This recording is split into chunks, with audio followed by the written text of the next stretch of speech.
I'm saying this because I think that Turkey has really undergone a process of transformation in the past 10, 15 years. A transformation that has no parallel in other European countries in the same period, including perhaps some of the Eastern European countries. And this has to reflect somehow in the way Turkey is debated in Europe and the way the European Union is debated in Turkey. And I think that the only way forward in this relationship is to acknowledge this reality instead of pretending that we're still in the late 1990s and early 2000s when Turkey looked desperate to join the European Union. Now Turkey is looking at the European Union as a possibility, maybe still as a priority, but not necessarily as a destiny. At least this is my understanding. And there is nothing wrong about this. I think it's part of a process of maturation that should reflect in the way we talk about these issues. I also think that the three papers, in acknowledging this reality with varying degrees from different angles and with varying degrees of sophistication, at the same time don't really go far enough in discussing the implications of this. And I'm saying this because I think that all the three papers are still framed in the, are still using the framework of Europeannization. Of course, they are not coming up with this idea now. This is an idea that dates back to many years. And I think it was a very useful paradigm a few years ago. And it's still useful a little bit now. But to a large extent, this paradigm is dated. And I think it's dated because while Turkey was changing, also the European Union has changed a lot and has become a much more plural entity with a lot of different views of what to do with the EU in the future. And I think that Europeannization, on the contrary, tends to postulate that the most important development in Europe, in the European continent, is the development of the European project, is European integration, is the process of EU enlargement. And all the other things that happen in a way at the periphery of this have to be analyzed and discussed in reference to this main development. And I think, on the contrary, that this is no longer the main development, it's still one of the main developments. But as I said, there are very different views. There have always been, but I think there's a great diversity of views within the EU now than was the case a few years ago. And I think that in general the paradigm has changed because Europe realizes more and more that it's living in a world, in an international system that has become more and more plural, more interdependent and at the same time more plural, which of course forces the question of what the EU can do and what the EU is in this context. So again, it's not a cynical argument about the end of the European project or the end of the Europe, but it's an invitation to discuss Turkey-EU relationship in the context of this twin transformation, the transformation of Turkey and the transformation, the open-ended and very much uncertain transformation of the European Union itself.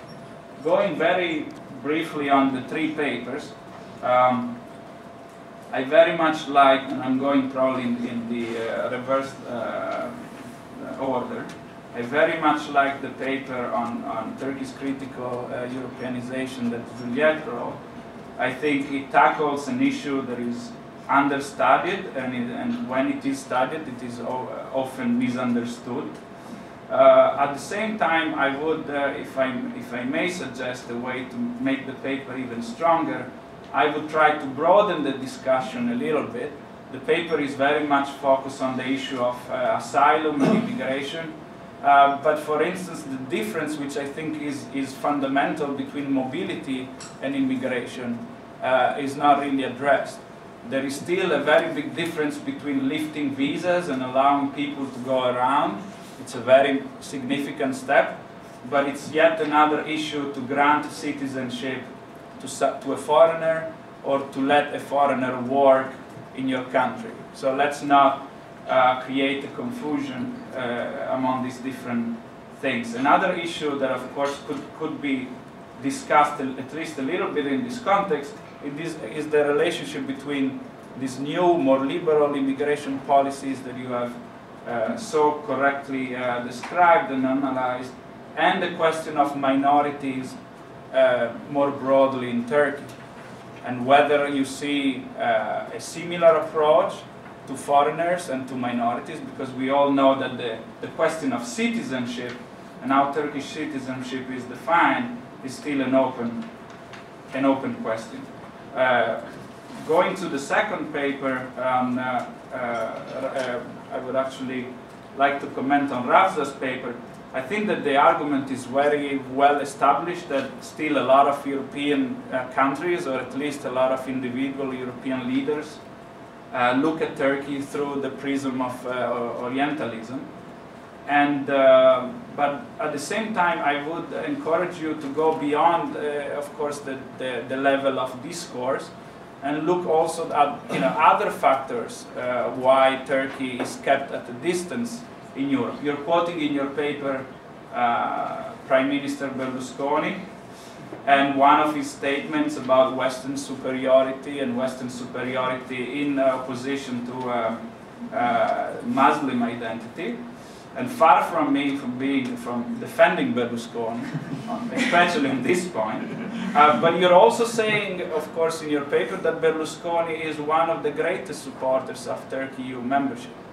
So how do you explain that? This is, I think, an invitation to look a little bit more cynically in this case at what are the drives, in Europe, what really drives European views of Turkey. Is it about commercial interest? Is it about political visions? Is it about bilateral relationship? And my suspicion is that this discourse on Orientalism, which is very much present, and it's very important that you wrote this paper about, is the cover, in a way, of a debate that is much more complex. And I would just encourage you to look at the power element, at power relations on this. And you also make a very good point that the more Turkey has Europeanized, to use this term, the more European Union members have become skeptical of this process. I think this should too be discussed at greater length in the paper. My only negative point on your paper is that in this discussion of Orientalism and in this attempt, which is successful in the end to show that Orientalism cannot really explain what Turkey is, basically the argument that you make is that Orientalism was proved wrong because even a government run by AKP, moderate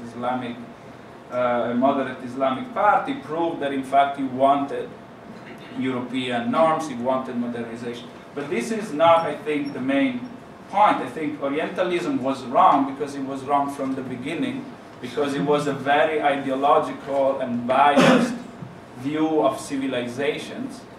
And so you don't need to have a moderate Islamic government that implements reforms in Turkey to conclude that Orientalism was wrong. And again, I think more focus should be on the question on why, even if Turkey proved, if there was any need, because my personal opinion is that Turkey has always been a European country and is part of the West. And nobody can discuss this as if somebody is entitled to decide, especially here in this city, what is the West and what is not. The problem is what the West really means when you're put before a crisis. What do you do when you have a genocide in another country? What do you do when you have terrorist attacks? How do you react to this specific crisis? Not just defining the West in very broad terms. Just very briefly on the last paper that I enjoyed very much as well on the multi-dimensional Turkish foreign policy. I think here the very interesting point that you bring up is that this multi-dimensional foreign policy really dates back to the 1980s. It's not something that Davutoglu or others have invented in the recent past. And so the question that I think you should investigate a little bit more in your paper is why in the 1980s, within this multidimensional foreign policy, the EU seemed to be such a priority, and now within this multidimensional foreign policy, the EU is much less a priority. So what really determined this change? And I don't have an easy answer to this. I would also invite you to maybe use part of the paper to draw different scenarios and say, what may be the future in 5, 10 years. But I think one broad explanation for this, definitely a very tentative explanation of this, is that I think Western integration has always provided historically Turkey with a way to protect its own national projects. The preservation of Turkey as a young republic, as a nation state after the disintegration of the Ottoman Empire, this goal was served by participation in organizations such as NATO and others after World War II. Actually, it was a sort of condition. It was seen as a way to protect Turkey internationally so that it could develop internally. Now that Turkey has reached such a high stage of economic and political development, and that has become in the new form of a nation state and not as an empire as during the Ottoman Empire, now that Turkey has become such a strong actor, maybe this type of international, I don't know how to use this term, but this sort of international context is less important as a way to protect the national project. And that's why the EU has not faded from the vision of political leaders, but has a different role. It's become a matter of choice and not something that is a matter of necessity, necessarily. Thank you. Thank you.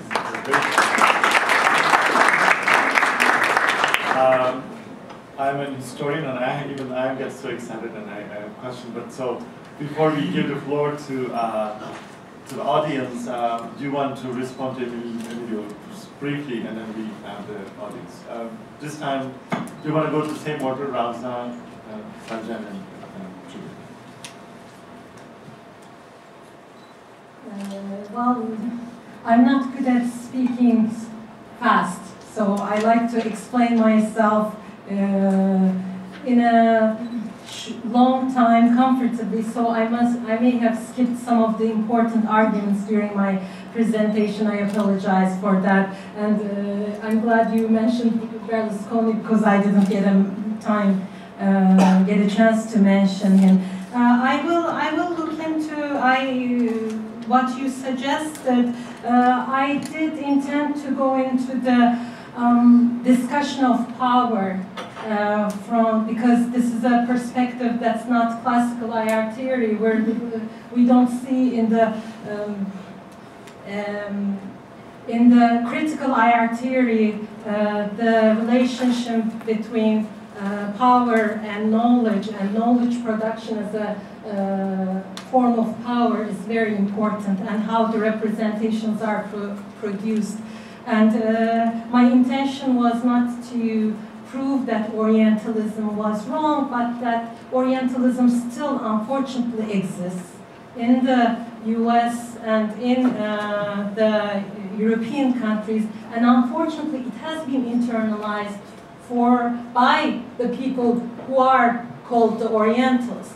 So it is so much within us that I think it is good to remind ourselves, and especially on the issue of Turkish membership of the EU, to check that there's still these representations. I mean, it's still the old argument that the people of the non-Western countries are inferior. It's still based on the same logic, and unfortunately it's still very active.